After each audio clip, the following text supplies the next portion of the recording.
தொகுப்பாளி அர்ச்சனா சரிகமபா நிகழ்ச்சியை தொகுத்து வழங்கிட்டு வராங்க. இன்னைக்குதான் அர்ச்சனா குறித்த ஒரு அதிர்ச்சியான செய்தி வெளியானது. அது தொடர்பா அர்ச்சனா தரப்புல ஒரு போஸ்டும் போடப்பட்டிருக்கு. அதை பத்தி தான் இந்த வீடியோல பார்க்க போறோம். அர்ச்சனா ஆரம்பத்துல இருந்தே சன் டிவி, விஜய் டிவி, ஜீ தமிழ்னு பல சேனல்ல தொகுப்பாளியா இருந்திருக்காங்க. இப்போ ஜீ தமிழ்ல சரிகமபா நிகழ்ச்சியை தொகுத்து வழங்கிட்டு வராங்க. 90ஸ்ல விஜய் அர்ச்சனாவுக்குமே பல ஃபேன்ஸ் இருந்தாங்க. ஆனா பிக் பாஸ் நிகழ்ச்சியில அர்ச்சனா கலந்து கொண்டதுக்கு அப்புறமா அவங்களுக்கு அதிகமான நெகட்டிவ் கமெண்ட்ஸ் வந்துச்சு.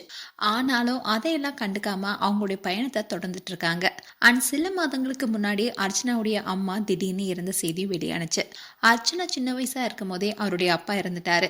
அதுக்கப்புறமா அர்ச்சனாவையும் அவங்க தங்கையையும் அவங்களுடைய அம்மா தான் தனியால நின்று வளர்த்தாங்க. அதே மாதிரி அர்ச்சனாவுடைய கணவர் ராணுவத்துல வேலை பார்த்ததுனால அர்ச்சனாவையும் அவங்களுடைய மகளையும் அவங்க அம்மா தான் பார்த்துட்டு வந்திருக்காங்க. ஆனா அவங்களுக்கு உடல்நிலை திடீர்னு மோசமானது. இதனால ஆபரேஷன் செஞ்சா என்ன வேணாலும் நடக்கலான்னு ஹாஸ்பிட்டல்ல சொல்லியிருக்காங்க. அப்படி இருந்தும் மனதைரியத்துடன் ஆபரேஷன் செய்தாங்க. ஆனா மருத்துவமனையில இருக்கும் போதே அர்ச்சனாவுடைய அம்மா இருந்துட்டாங்க. இதை பத்தி கூட உருக்கமான வீடியோஸை அர்ச்சனாவும் அவங்களுடைய தங்கையும் வெளியிட்டிருந்தாங்க. இந்நிலையில தான் அர்ச்சனா குறித்து ஒரு அதிர்ச்சியான விஷயமும் வெளியானுச்சு.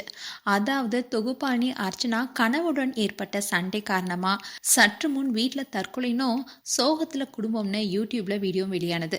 இதை பார்த்த பலரும் அதிர்ச்சி ஆகிட்டாங்க. அதோட இந்த நியூஸ் கேள்விப்பட்டு அர்ச்சனாவுக்கு தெரிஞ்சவங்க எல்லாரும் அர்ச்சனாவுக்கு கால் பண்ணியிருக்காங்க. இந்த விஷயத்தை தெரிஞ்சுக்கிட்ட அர்ச்சனா இப்போ அவங்களுடைய இன்ஸ்டாகிராம் பேஜ்ல ஒரு ஸ்டோரி ஷேர் பண்ணியிருக்காங்க. அதுல டே ஃபர்ஸ்ட் நல்லா போட்டோ போடு, செகண்ட் புருஷன் கூட சண்டை போட்டு தற்கொலை, நோ சான்ஸ், அவரே தான் நான் அடிப்பேன்னு சிரிச்சுட்டே இருக்கிற அவங்களுடைய போட்டோவை ஷேர் பண்ணி போங்கு ஐயா போங்கு என்ற சாங்கியும் பேக்ரவுண்ட்ல பிளே பண்ணியிருக்காங்க. இதன் மூலமா அர்ச்சனா நல்லா இருக்காங்க என்பது பலருக்கு இப்ப தெரிய வந்திருக்கு. அதோட இப்படி தப்பான செய்தி வெளியானதுனால பலரும் அதிர்ச்சிக்குள்ளானாங்க. அர்ச்சனாவுடைய இந்த போஸ்ட்டை பார்த்த பலரும் நாங்க இந்த நியூஸை பார்த்து அதிர்ச்சி ஆயிட்டோம். ஆனா நீங்க இப்போ போட்ட போஸ்ட்னால மன நிம்மதியை கொடுத்திருக்கணும். அண்ட் அர்ச்சனா அவங்கள பத்தி வர பல மோசமான கமெண்ட்ஸ்க்கு கூட சிரிச்சுக்கிட்டே பதில் சொல்லிட்டு போவாங்க. அதே மாதிரி இப்போ இந்த விஷயத்தையும் ஹேண்டில் பண்ணியிருக்காங்கன்னு சொல்லிட்டு வராங்க. மேலும் அர்ச்சனா குறித்து உங்களுடைய கருத்துக்களை கமெண்ட் செக்ஷன் சொல்லுங்க. இது போன்ற வீடியோஸை பார்க்க நியூஸ் தமிழ் கிளிட் சேனலை சப்ஸ்கிரைப் பண்ணுங்க. மறக்காம நோட்டிஃபிகேஷன் பட்டனை கிளிக் பண்ணுங்க.